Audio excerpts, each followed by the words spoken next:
Qu'est-ce qu'un implanteur d'église adventiste et la cocaïne ont en commun? En général, rien. Mais un responsable d'église en Colombie a une autre histoire. Jenis Mancilla est un pionnier de la mission globale à Buenaventura, en Colombie. Pendant de nombreuses années, il ne s'est pas intéressé à connaître Dieu. Je n'ai pas grandi dans l'église adventiste.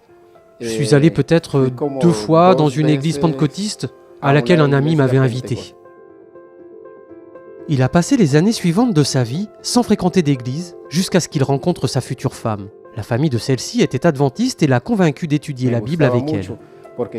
Je l'ai beaucoup aimé parce que je les accompagnais le samedi au culte. J'étais surtout fasciné par la révision de la leçon.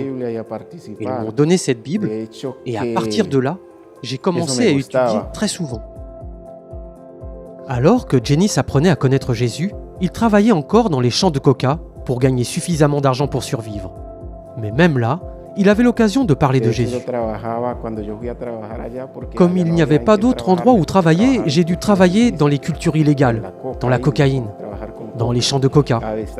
Un jour, je travaillais avec un autre homme et nous avons commencé à parler du Père, du Fils et du Saint-Esprit.